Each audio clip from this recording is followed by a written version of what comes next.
ನಮಸ್ಕಾರ ಸ್ನೇಹಿತರೆ, welcome back to my channel Manya's Kannada vlogs ಚಾನಲ್ಗೆ ನಿಮ್ಮೆಲ್ಲರಿಗೂ ಸ್ವಾಗತ ಸುಸ್ವಾಗತ. ಇವಾಗ ನಾನು ನಿಮಗೊಂದು ವೆಜಿಟೇಬಲ್ ಬಿರಿಯಾನಿ ರೆಸಿಪಿನ ನಿಮ್ಮ ಜೊತೆ ಶೇರ್ ಮಾಡ್ತಾ ಇದ್ದೀನಿ. ನಿಮಗೂ ಕೂಡ ಇಷ್ಟ ಆಗ್ಬೋದು ಅನ್ನೋದಕ್ಕೋಸ್ಕರ ಶೇರ್ ಮಾಡ್ತಾ ಇದ್ದೀನಿ. ಸ್ವಲ್ಪ ಪಲಾವ್ಗಿಂತ ಡಿಫ್ರೆಂಟ್ ಆಗಿರುತ್ತೆ. ಇವತ್ತು ನಾನು ಬಿರಿಯಾನಿ ಪೌಡ್ರನ್ನ ಯೂಸ್ ಮಾಡ್ಕೊಂಡೇ ಮಾಡ್ತಾಯಿದ್ದೀನಿ.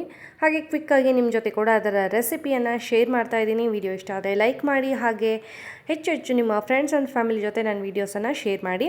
ಬನ್ನಿ ಇವಾಗ ರೆಸಿಪಿ ಮಾಡೋಣ. ಇದಕ್ಕೋಸ್ಕರ ನಾನು ಸ್ವಲ್ಪ ಶುಂಠಿ ಹಾಗೆಯೇ ಒಂದು 8-9 ಎಸಲಷ್ಟು ಬೆಳ್ಳುಳ್ಳಿನ ಈ ರೀತಿ ಕ್ರಷ್ ಮಾಡಿ ಇಟ್ಕೊಂಡಿದ್ದೀನಿ. ನೀವು ನೈಸ್ ಪೇಸ್ಟ್ ಕೂಡ ಮಾಡ್ಕೋಬೋದು. ಹಾಗೆ ಈರುಳ್ಳಿ, ಆಲೂಗಡ್ಡೆ, ಬೀನ್ಸು, ಒಂದು ಹಸಿಮೆಣಸಿನ್ಕಾಯಿ, ಹಾಗೆಯೇ ಕ್ಯಾರೆಟು, ಕ್ಯಾಪ್ಸಿಕಮ್ಮು, ಕೊತ್ತಂಬರಿ ಸೊಪ್ಪು ಎಲ್ಲ ಕೂಡ ಕಟ್ ಮಾಡಿ ಇಟ್ಕೊಂಡಿದ್ದೀನಿ. ನೀವು ಟೊಮೆಟೊ ಇದ್ದರೆ ಅದನ್ನು ಕೂಡ ಕಟ್ ಮಾಡಿ ಇಟ್ಕೊಳ್ಳಿ. ನಮ್ಮ ಹತ್ರ ಇರಲಿಲ್ಲ ಅವತ್ತು, ಹಾಗಾಗಿ ಅದನ್ನು ಸ್ಕಿಪ್ ಮಾಡಿದೆ. ಇವಾಗ ಒಂದು ಕುಕ್ಕರ್ಗೆ ಸ್ವಲ್ಪ ತುಪ್ಪವನ್ನು ಹಾಕ್ಕೊಳ್ತಾ ಇದ್ದೀನಿ. ನೀವು ತುಪ್ಪ ಎಣ್ಣೆ ಎರಡು ಬೇಕಿದ್ರೂ ಹಾಕ್ಕೋಬೋದು. ನಾವಿಲ್ಲಿ ಕಂಪ್ಲೀಟಾಗಿ ತುಪ್ಪದಲ್ಲೇ ಇದಾದಮೇಲೆ ತುಪ್ಪ ಬಿಸಿ ಆದಮೇಲೆ ಇದಕ್ಕೆ ಕಟ್ ಮಾಡಿ ಇಟ್ಕೊಂಡಿರುವಂತಹ ಈರುಳ್ಳಿಯನ್ನು ಹಾಕ್ಕೊಳ್ತಾ ಇದ್ದೀವಿ. ಈರುಳ್ಳಿ ಚೆನ್ನಾಗಿ ಫ್ರೈ ಆಗಬೇಕು, ಸ್ವಲ್ಪ ಜಾಸ್ತಿನೇ ಫ್ರೈ ಆಗಬೇಕು. ಆ್ಯಕ್ಚುಲಿ ಇದು ನನ್ನ ಭಾವನ ರೆಸಿಪಿ, ಅವರೇ ಮಾಡ್ತಾ ಇರೋದು. ನಾನು ಜಸ್ಟ್ ವಿಡಿಯೋ ಮಾಡಿಕೊಂಡೆ ಅಷ್ಟೇ ಯಾವ ರೀತಿ ಮಾಡ್ತಾ ಇದ್ದಾರೆ ಅಂತ. ಆ ರೆಸಿಪಿಯನ್ನು ನಿಮ್ಮ ಜೊತೆ ಕೂಡ ಶೇರ್ ಮಾಡ್ತಾಯಿದ್ದೀನಿ. ಇವಾಗ ಈರುಳ್ಳಿ ಸ್ವಲ್ಪ ಫ್ರೈ ಆದಮೇಲೆ ಇದಕ್ಕೆ ಶುಂಠಿ ಬೆಳ್ಳುಳ್ಳಿ ಏನಿದೆ ಕ್ರಷ್ ಮಾಡಿ ಇಟ್ಕೊಂಡಿರುವಂಥದ್ದು ಅದನ್ನು ಸೇರಿಸ್ಕೊಳ್ತಾ ಇದ್ದೀವಿ. ನೀವು ರೆಡಿಮೇಡ್ ಶುಂಠಿ ಬೆಳ್ಳುಳ್ಳಿ ಪೇಸ್ಟ್ ಕೂಡ ಯೂಸ್ ಮಾಡ್ಬೋದು, ಬಟ್ ಫ್ರೆಶ್ ಆಗಿ ಮಾಡಿ ಹಾಕಿದ್ರೆ ಅದರ ಫ್ಲೇವರ್ ಜಾಸ್ತಿ ಇರುತ್ತೆ, ಅದರ ಸ್ಮೆಲ್ ಕೂಡ ಜಾಸ್ತಿ ಇರುತ್ತೆ. ಇವಾಗ ಅದರ ಹಸಿ ವಾಸನೆ ಹೋಗೋ ತನಕ ಹುರ್ಕೊಳ್ಬೇಕು. ಅದಾದಮೇಲೆ ಕಟ್ ಮಾಡಿ ಇಟ್ಕೊಂಡಿರುವಂಥ ಹಸಿರು ಮೆಣಸಿನ್ಕಾಯಿ, ನಾವಿಲ್ಲಿ ಒಂದು 2 ಹಸಿರು ಮೆಣಸಿನ್ಕಾಯಿ ತೊಗೊಂಡಿದ್ದೀವಿ. ಪೌಡ್ರ್ ಕೂಡ ಯೂಸ್ ಮಾಡೋದ್ರಿಂದ ನೀವು ನಿಮ್ಮ ಖಾರಕ್ಕೆ ಅನುಗುಣವಾಗಿ ತೊಗೋಬೋದು. ಇವಾಗ ಇಲ್ಲಿ ಹೆಚ್ಚಿಟ್ಕೊಂಡಿರುವಂತಹ ಬೀನ್ಸ್ ಕೂಡ ಆ್ಯಡ್ ಮಾಡ್ತಾಯಿದ್ದೀವಿ. ಇದಾದಮೇಲೆ ಕ್ಯಾರೆಟು, ಕ್ಯಾಪ್ಸಿಕಮ್ಮು ಮತ್ತು ಆಲೂಗಡ್ಡೆ ಎಲ್ಲವೂ ಕೂಡ ಸೇರಿಸ್ಕೊಳ್ತಾ ಇದ್ದೀವಿ. ನೀವು ಟೊಮೆಟೊ ಇದ್ದರೆ ಈರುಳ್ಳಿ ಆದ ತಕ್ಷಣ ಶುಂಠಿ ಬೆಳ್ಳುಳ್ಳಿ ಹಾಕ್ತಿರಲ್ವ, ಅದಾದ ನಂತರ ಟೊಮೆಟೊ ಹಾಕಿ ಅದನ್ನು ಕೂಡ ಬೇಯಿಸ್ಕೊಳ್ಳಿ. ನಮ್ಮ ಹತ್ರ ಇರಲಿಲ್ಲ ಅನ್ನೋದಕ್ಕೋಸ್ಕರ ನಾವು ಅದನ್ನು ಸ್ಕಿಪ್ ಮಾಡಿದ್ದೀವಿ. ಇಲ್ಲ ಅಂತಂದರೆ ಟೊಮೆಟೊ ಕೂಡ ಹಾಕ್ಕೊಳ್ಳಿ. ಇವಾಗ ಎಲ್ಲ ತರಕಾರಿಗಳನ್ನು ಕೂಡ ಸೇರಿಸ್ಕೊಳ್ತಾ ಇದ್ದೀವಿ. ತರಕಾರಿ ಎಲ್ಲ ಹಾಕಿ ಆದಮೇಲೆ ಚೆನ್ನಾಗಿ ಇನ್ನೊಮ್ಮೆ ನಾವು ಇದನ್ನೆಲ್ಲ ಹುರ್ಕೊಳ್ಬೇಕಾಗತ್ತೆ. ಸ್ವಲ್ಪ ಬಾಡಿಸ್ಕೊಳ್ಬೇಕು ತರಕಾರಿಗಳನ್ನೆಲ್ಲ. ಇವಾಗ ತರಕಾರಿ ಎಲ್ಲ ಬಾಡಿಸ್ಕೊಂಡು ಆಗಿದೆ 1-2 ನಿಮಿಷ. ಇವಾಗ ಇದಕ್ಕೆ ಬಿರಿಯಾನಿ ಪೌಡ್ರನ್ನ ಯೂಸ್ ಮಾಡ್ತಾ ಇದ್ದೀವಿ. ಇವತ್ತು ನಾವು MTR ಬಿರಿಯಾನಿ ಪೌಡ್ರ್ ಯೂಸ್ ಮಾಡ್ಕೊಳ್ತಾ ಇದ್ದೀವಿ. ಚೆನ್ನಾಗಿರುತ್ತೆ ಇದರದ್ದು, ಹಾಗಾಗಿ ನಾವು ಇದನ್ನು ಯೂಸ್ ಮಾಡ್ತಾ ಇದ್ದೀವಿ. ಫುಲ್ ಪ್ಯಾಕೆಟನ್ನು ಒಂದು 12 ರುಪೀಸ್ದು ಬರುತ್ತಲ್ವ, ಅದನ್ನು ಕಂಪ್ಲೀಟಾಗಿ ಹಾಕಿದ್ದೀವಿ ನಾವು ಮಾಡೋ ಕ್ವಾಂಟಿಟಿಗೆ. ನೀವು ನಿಮ್ಮ ಅಳತೆಗೆ ಅನುಗುಣವಾಗಿ ಹಾಕ್ಕೊಳ್ಬೋದು. ಯಾವುದೇ ಬಿರಿಯಾನಿ ಪೌಡ್ರ್ ಕೂಡ ನೀವು ಹಾಕ್ಕೋಬೋದು, ವೆಜಿಟೇಬಲ್ ಬಿರಿಯಾನಿ ಪೌಡರ್. ಅದಾದ ನಂತರ ಒಂದು ಅರ್ಧ ಕಪ್ಪಷ್ಟು ಮೊಸರನ್ನು ಸೇರಿಸ್ಕೊಳ್ತಾ ಇದ್ದೀವಿ.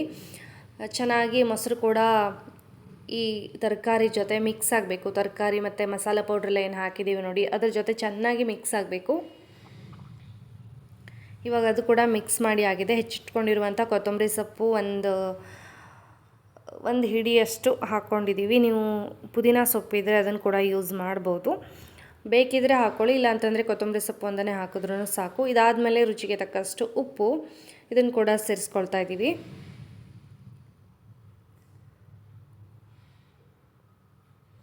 ಉಪ್ಪು ಕೂಡ ಸೇರಿಸಿ ಇನ್ನೊಮ್ಮೆ ಚೆನ್ನಾಗಿ ಮಿಕ್ಸ್ ಮಾಡಿ. ಇವಾಗ ಇನ್ನೊಂದು 2 ನಿಮಿಷ ಆಗಿದೆ. ಇವಾಗ ನೀವು ಅಕ್ಕಿ ಎಷ್ಟು ತೊಗೊಂಡಿರ್ತೀರೋ ಅದರ ಡಬಲ್ ಕ್ವಾಂಟಿಟಿಯಲ್ಲಿ ನೀರನ್ನು ತೊಗೊಳ್ಬೇಕಾಗತ್ತೆ. ನಾವಿಲ್ಲಿ 3 ಚಿಕ್ಕ ಗ್ಲಾಸಷ್ಟು ಅಕ್ಕಿ ತೊಗೊಂಡಿದ್ವಿ, ಅದಕ್ಕೆ 6 ಗ್ಲಾಸಷ್ಟು ಅದೇ ಗ್ಲಾಸಲ್ಲಿ ನೀರು ಹಾಕ್ತಾಯಿದ್ದೀವಿ. ಇದಾದ ನಂತರ ನಾವು ಟೊಮೆಟೊ ಹಾಕದೇ ಇರೋದ್ರಿಂದ ಒಂದು ಚಿಕ್ಕ ನಿಂಬೆಹಣ್ಣಿನ ಅರ್ಧ ಭಾಗವನ್ನು ಇದಕ್ಕೆ ಸ್ಕ್ವೀಸ್ ಮಾಡಿ ಹಾಕಿದ್ವಿ. ನೀವು ಟೊಮೆಟೊ ಹಾಕಿದ್ರೆ ಈ ಸ್ಟೆಪ್ಪನ್ನು ಸ್ಕಿಪ್ ಮಾಡ್ಬೋದು. ಇದಾದ ನಂತರ ಇದು ಒಂದು ಕುದಿ ಬಂದ ಮೇಲೆ ಇದಕ್ಕೆ ನಾವು ಅಕ್ಕಿನ ತೊಳೆದು ಇಟ್ಕೊಂಡಿದ್ವಿ, ಅದನ್ನು ಇದಕ್ಕೆ ಸೇರಿಸ್ಕೊಳ್ತಾ ಇದ್ದೀವಿ.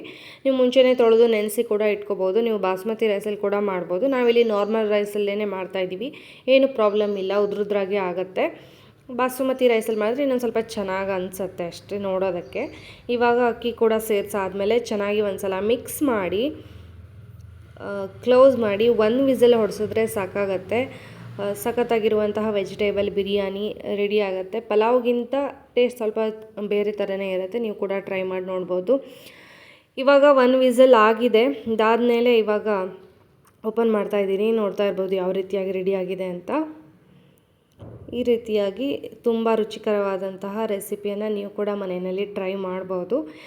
ಈ ರೆಸಿಪಿ ಇಷ್ಟ ಆದರೆ ಒಂದು ಲೈಕ್ ಮಾಡಿ, ಹಾಗೆ ನೀವು ಕೂಡ ಮನೆಯಲ್ಲಿ ಟ್ರೈ ಮಾಡಿ ನೋಡಿ. ಇವಾಗ ತಿನ್ನೋ ಟೈಮ್ ಊಟ ಅಂತೂ ರೆಡಿ ಆಯಿತು. ಇವಾಗ ಊಟ ಮಾಡಿಕೊಂಡು ಮತ್ತೆ ವಿಡಿಯೋವನ್ನು ಕಂಟಿನ್ಯೂ ಮಾಡ್ತೀನಿ.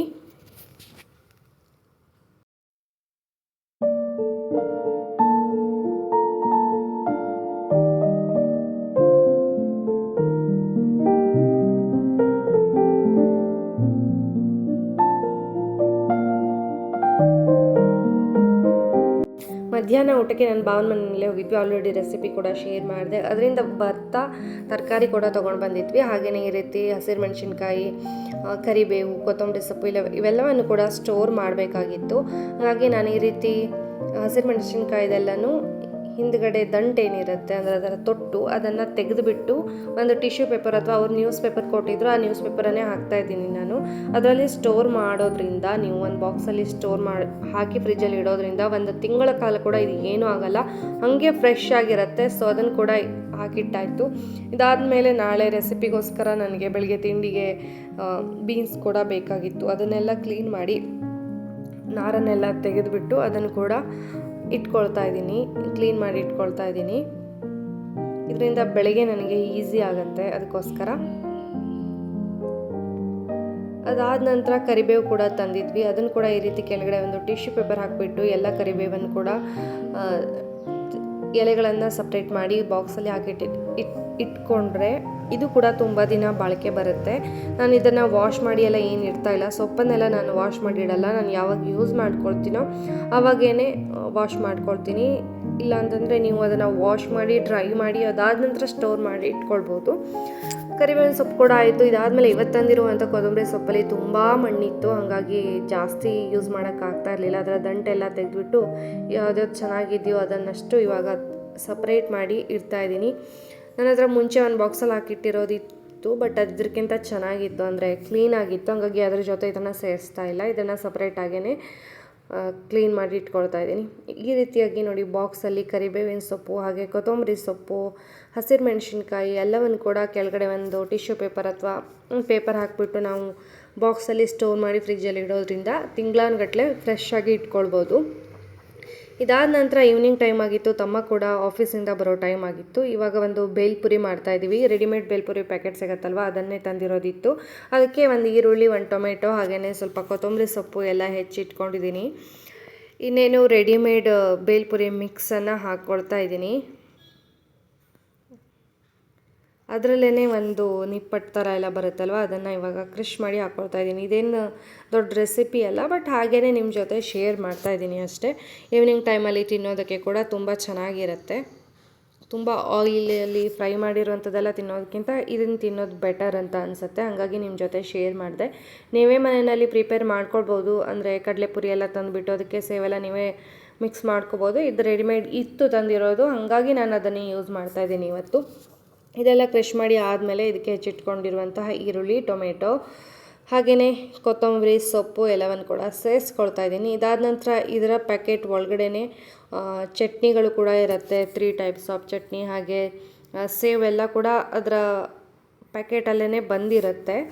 ಅದನ್ನೆಲ್ಲ ಇವಾಗ ಒಂದೊಂದಾಗಿ ಇದಕ್ಕೆ ಸೇರಿಸ್ಕೊಳ್ತಾ ಇದ್ದೀನಿ.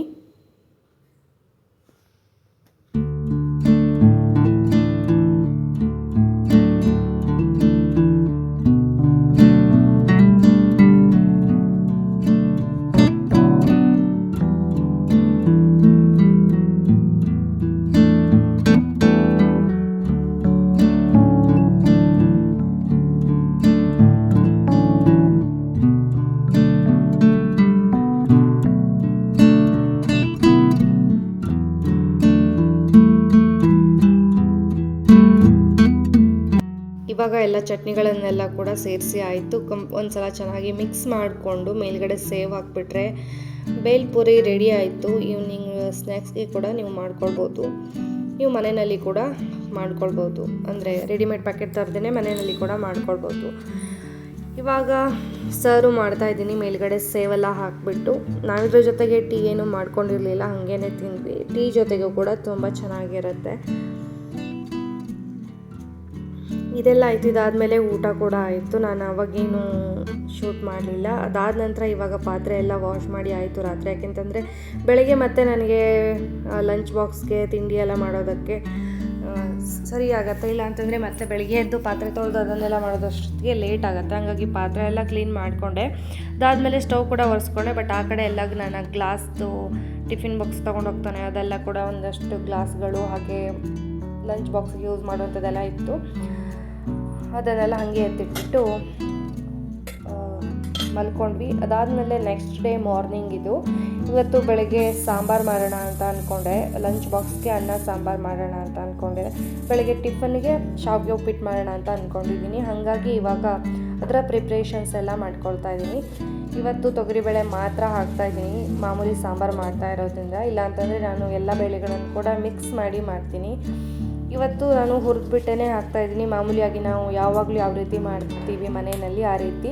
ನಾನು ಇಡ್ಲಿ ಸಾಂಬಾರು ಮಾಡೋದಾದ್ರೆ ಮಾತ್ರ ರೆಡಿಮೇಡ್ ಸಾಂಬಾರು ಪ್ಯಾಕಲ್ಲಿ ಏನು ಬರುತ್ತೆ ಅದನ್ನು ಸಾಂಬಾರು ಪೌಡ್ರನ್ನ ಯೂಸ್ ಮಾಡ್ತೀನಿ. ಇವಾಗ ಬೇಳೆ ಕೂಡ ಬೇಯೋದಕ್ಕೆ ಇಟ್ಕೊಂಡೆ. ಹಾಗೆಯೇ ಒಂದು ಅರ್ಧ ಪ್ರಿಪ್ರೇಷನ್ಸ್ ನಾನು ರಾತ್ರಿನೇ ಮಾಡಿ ಇಟ್ಕೊಂಡಿದ್ದೆ. ಅಂದರೆ ಬೀನ್ಸ್ ಎಲ್ಲ ಕಟ್ ಮಾಡಿ ಇಟ್ಕೊಂಡಿದ್ದೆ ಶಾವಿಗೆ ಉಪ್ಪಿಟ್ಟಿಗೆ. ಹಾಗೆಯೇ ಕ್ಯಾರೆಟ್ ಕೂಡ ಕಟ್ ಮಾಡಿ ಇಟ್ಕೊಂಡಿದ್ದೆ. ಇವಾಗ ಮಿಕ್ಕಿರೋ ಪ್ರಿಪ್ರೇಷನ್ಸ್ಗಳನ್ನು ಮಾಡ್ಕೊಳ್ಬೇಕಾಗತ್ತೆ. ಇಲ್ಲಿ ಸಾಂಬಾರಿಗೆ ನಾನು ಸ್ವಲ್ಪ ಕ್ಯಾರೆಟ್ ಕೂಡ ಹಾಕ್ತಾಯಿದ್ದೀನಿ. ಹಾಗೆ ಆಲೂಗಡ್ಡೆ ಕೂಡ ಹಾಕ್ಕೊಳ್ತಾ ಇದ್ದೀನಿ. ಇವಾಗ ಆಲೂಗಡ್ಡೆ ಕೂಡ ಕಟ್ ಮಾಡಿ ಇಟ್ಕೊಳ್ತಾ ಇದ್ದೀನಿ. ಅರ್ಧ ಶಾವಿಗೆ ಉಪ್ಪಿಟ್ಟಿಗೆ ಹಾಕ್ತೀನಿ. ಹಾಗೆಯೇ ಇನ್ನರ್ಧ ಸಾಂಬಾರ್ಗೆ ಹಾಕೋಣ ಅಂತ ಅಂದ್ಕೊಂಡಿದ್ದೀನಿ.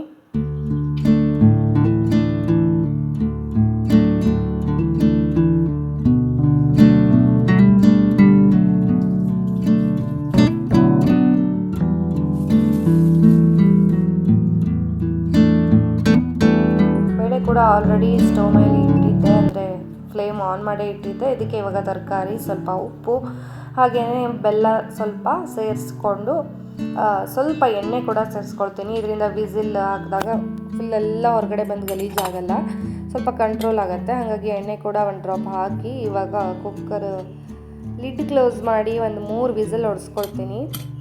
ಅದಷ್ಟು ಆಗೋದ್ರೊಳಗೆ ನಾನಿಲ್ಲಿ ಮತ್ತು ನನ್ನ ಶಾವಿಗೆ ಉಪ್ಪಿಟ್ಟಿಗೆ ಬೇಕಾಗಿರುವಂತಹ ಪ್ರಿಪ್ರೇಷನ್ಸ್ ಕೂಡ ಮಾಡ್ಕೊಳ್ತಾ ಇದ್ದೀನಿ. ಇನ್ನು ಅರ್ಧ ಭಾಗ ಆಲೂಗಡ್ಡೆನ ಚಿಕ್ಕದಾಗಿ ಹೆಚ್ಚಿಟ್ಕೊಳ್ತಾ ಇದ್ದೀನಿ. ಹಾಗೆ ಕ್ಯಾಪ್ಸಿಕಮ್ ಇರ್ಬೋದು, ಟೊಮೆಟೊ ಇರ್ಬೋದು, ಎಲ್ಲವನ್ನು ಕೂಡ ಇವಾಗ ಕಟಿಂಗ್ ಮಾಡ್ಕೊಳ್ತಾ ಇದ್ದೀನಿ.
ಇವಾಗ ಸಾಂಬಾರಿಗೆ ಕೂಡ ಹುರಿದು ಇಟ್ಕೊಂಡೆ.